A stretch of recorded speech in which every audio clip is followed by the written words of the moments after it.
Hey everybody, I'm Andy Wike. I'm here with my good friend Robert Caldwell. We're going to talk about something very special today, and that is the latest entry in the Crafted and Curated line, Forbidden Fruit. So Rob, just to kick us off a little bit, can you talk to me a little bit about what folks can expect from this latest Crafted and Curated drop? Sure. Well, so as you know, we built Long Live the Queen first, which was our core line. So we had a really good swing at trying to complete like a special Caldwell-style Cameroon wrapped cigar. In our portfolio, we lean on like a lot of Habanos. We got a couple Maduros and some other alternative tobaccos that we have used over the course of time. And Cameroon was something that was always a bit difficult for us because we could never find the right crop of tobacco or the leaves weren't big enough. So finally, we were able to develop something that was really spectacular. So the Long Live the Queen came out originally in a Cameroon wrapper. I think we announced that cigar in either late 21 or early 22, and it quickly became one of our top performing cigars. It's in a 10 count box, and a lot of our stuff's in 24s. So that said, I think that we sell overwhelming amount of boxes for it. It was an ambitious project when we brought it to market. I think that there was a lot of hype around it. Guys were very excited, and that created a lot of concern because sometimes when you finally deliver something, even if it's as good as you hoped it would be, people are let down. Yeah. So it didn't let anybody down. It hit really hard, and it stayed in constant motion for up until today. It continues to outperform, I think, a lot of the stuff in our portfolio. And then from there, we decided to extend with a Maduro version of it. So this one's featuring a Maduro wrapper. It's an outstanding cigar. I think it leans back on the kind of the Queen profile a bit. In Queen, the profile, you'll notice that we have a different shaped label on this. So a lot of our cigars are more of an ovular shape, and then Queen is the same exact label shape as Anastasia. So in building this brand, we wanted to build something that kind of paid tribute to Anastasia in terms of the smooth smoking experience, very complex, but not overwhelmingly powerful. And then in addition to that, to have a cigar that as you're smoking it, it just makes you want to look at it. So sometimes you'll notice yourself smoking a cigar and you keep looking at it. And that's something that happened to me with both these blends. So nonetheless, we released this Maduro, I think about 2 years ago, right around the time of the transaction. And that one did very well. And then, as you know, we have a project called Crafted and Curated. And so Crafted and Curated, every time that I go to Dominican Republic, I'm doing different things. So I'm having meetings, I'm in the factory, I'm checking production, I'm working with packaging, I'm doing whatever I'm doing. But I'm a cigar nerd, and I love tobacco. So I consistently continue to play with stuff. So over the course of time, you develop all these blends or all these special things using smaller amounts of tobacco and really just having fun. So we decided to start to encapsulate those things and make boxed product and special releases. And so that's what Crafted and Curated is. So we haven't done any Crafted and Curated Long Live the Queen to date, just like we never did an Anastasia one. And I started tinkering with a blend actually in a satellite factory from ours, or Henderson's factory, just working with tobacco that he processes and works with, which is very different from the stuff that William works with. Right. And then so we developed these two blends. So we have the Forbidden Fruit here as the first one, which is the Natural Rosado Mexican wrapper. It's a 660 format, which is a format that I usually don't really smoke. But when we were working with a blend, we tried it in a lot of sizes. And we had a lot of big wrapper leaf. So we knew we wanted to do something big. So we were looking at like a Cañonazo. We looked at double Corona. We tried to play with A's, but the wrapper wasn't quite long enough. So 660 was something that worked very well, and the blend showcased very nicely. So these cigars, again, they're Long Live the Queen because they fall under that flavor profile of what Queen is, but the blends are completely different. The tobacco's processed differently, comes from different farms and so forth. So the Queen Rosado is a nice cigar. It's got kind of a similar baking spice type of element to it that I find very prominent in that regular Cameroon. It's got a bit more depth to it, a little bit more body, and an overall different smoking experience that falls pretty much within the category of Queen. So that's an exceptional cigar.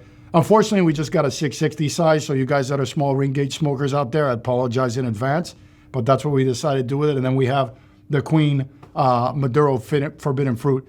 This is a really outstanding cigar. It's heavier in body. It's really rich. It's got like a kind of espresso / dark chocolate thing going on. And for me, if this cigar was like a Corona size, I probably couldn't smoke it because it would just hit me over the head. So it is going to be more of a medium to medium body plus cigar.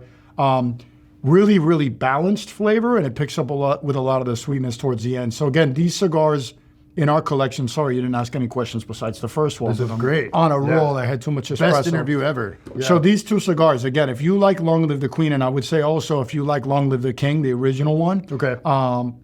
they're going to fall right into your wheelhouse. So it's going to be a similar general kind of like thesis in terms of the blend profile and everything, but with dramatically different flavors. And we did make these in smaller quantities, as we always do with Crafted and Curated. So it's just a few hundred boxes, all them 10 count. And they're going to hit. And when they hit, they're going to move. So if you guys would like to give them a try, I encourage you.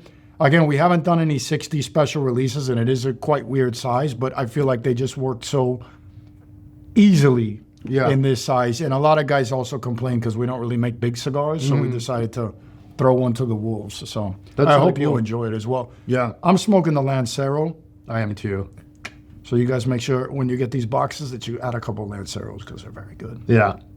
Awesome. One thing that I'm personally sort of interested in is, you said that the 6x60 was sort of the best expression of this blend that you were working on.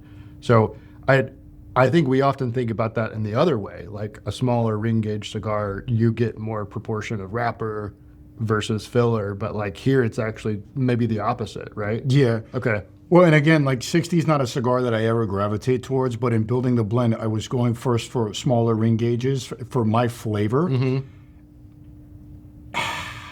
And it wasn't producing what I was looking for flavor-wise. So this is a unique opportunity that I was able to make a bigger cigar that fell entirely within my palate when it came to flavor, because as we got into the bigger ring gauge size, you started getting something that was smooth. It had more balance to it and more complexity coming out of the larger ring gauge. So it's the tobacco that's inside of it that kind of wanted to go that route anyways, and that's why, in addition to the leaf size, we were looking at doing larger cigars. I really like a Cañonazo size, or a double Corona. I think those are very elegant cigars. They are kind of hard to sell also at the same time, but the blend just kind of fell into harmony, I think, on that much larger ring gauge size. So again, it is very outside of my wheelhouse, as you mentioned, when it came to sizing. And then it's also out of our brand wheelhouse a bit when it comes to sizing in regard to the flavor expressions that we're looking for. But with this one, it just kind of fell into perfect harmony in a larger size. So Yeah. No, that actually makes a lot of sense. Like going back, you were like, if this would have been a Corona, it would have hit too hard. Right? Yeah. And so the larger ring gauge does give you a smoother, more mellow expression of that flavor. Like it's a lungo. It's not a ristretto, right?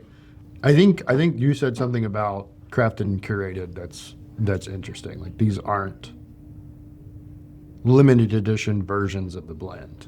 They're special release expressions of the experience.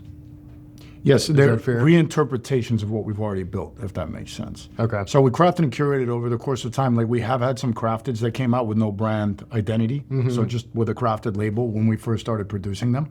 But what we've done since then going forward is trying to build products that fall into the wheelhouse that a consumer can identify. So if I like Savages, or I like Long Live the Queen, or I like Long Live the King, when you see a crafted and curated with that primary ring coming from that brand, you should identify right away that that's something that you as a smoker would also enjoy.